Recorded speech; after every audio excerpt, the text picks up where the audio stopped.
Hello दोस्त। अगर आप एक लॉन्ग टर्म इन्वेस्टर हैं तो कभी भी अलग अलग कंपनी में इन्वेस्ट मत कीजिए। जब भी इन्वेस्ट करना हो तो अलग अलग सेक्टर में इन्वेस्ट कीजिए। बहुत सारे लोग गलती ये करते हैं कि अलग अलग कंपनी में इन्वेस्ट करते हैं ताकि उनको लगता है कि हमको ज़्यादा लॉस नहीं होगा, लेकिन सेक्टर एक ही रहता है। जैसे अगर किसी ने HDFC बैंक में इन्वेस्ट कर दिया है, फिर यस बैंक में कर दिया, फिर बैंक ऑफ बड़ौदा में कर दिया, सेंट्रल बैंक में कर दिया, इस तरीके से 10 कंपनी में इन्वेस्ट कर देते हैं और 10 कंपनी एक ही सेक्टर का होता है। तो होता क्या है, जब लॉस होगा तो आपको ये इकट्ठा बहुत ज़्यादा लॉस होगा। इसलिए कभी भी जब इन्वेस्ट करना हो तो आपको कंपनी चेंज नहीं करना है, आपको पूरा सेक्टर ही चेंज कर देना है।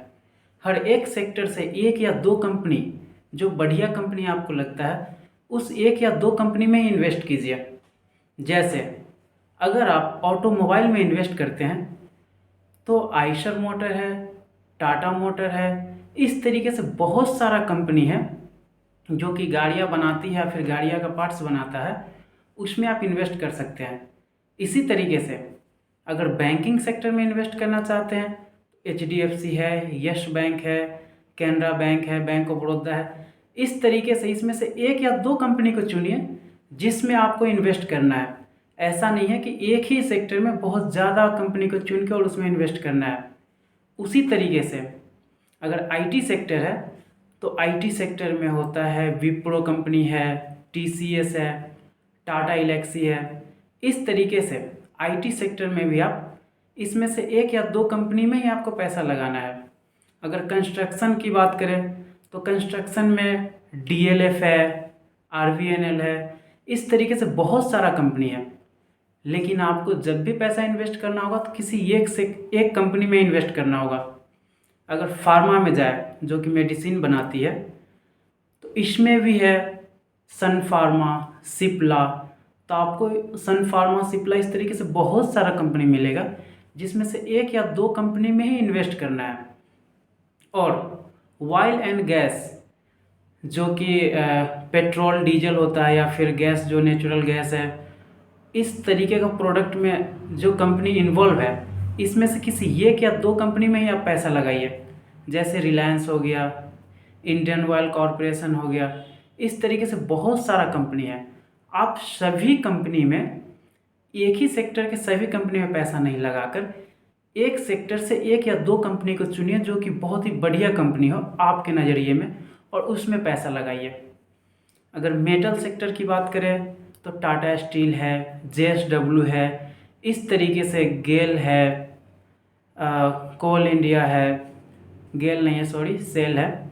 इस तरीके से बहुत सारा कंपनी है जिसमें से किसी एक कंपनी को चुन के उसमें इन्वेस्ट करना है। तो ध्यान रहे, जब भी आपको लॉन्ग टर्म इन्वेस्ट करना है तो 10 कंपनी में इन्वेस्ट नहीं करना है, 10 अलग अलग सेक्टर में इन्वेस्ट करना है, ताकि आपको कभी भी जब लॉस हो तो ज़्यादा लॉस बुक नहीं करना पड़े और ज़्यादा से ज़्यादा आपको बेनिफिट हो।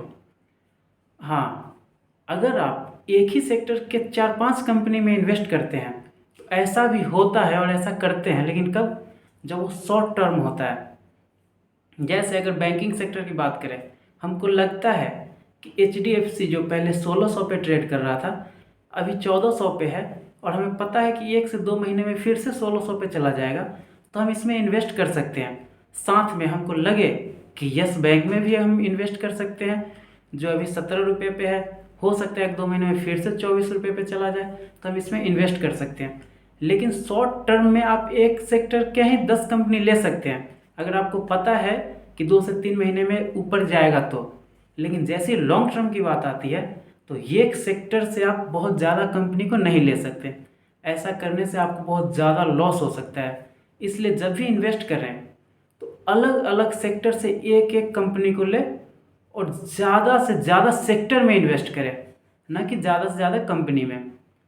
अगर आप सिर्फ 1000 रुपये करके 10,000 इन्वेस्ट करते हैं तो 10 सेक्टर में इन्वेस्ट कीजिए, आपको ज़्यादा फ़ायदा होगा। अगर वीडियो पसंद आया हो तो वीडियो को लाइक कर दीजिए।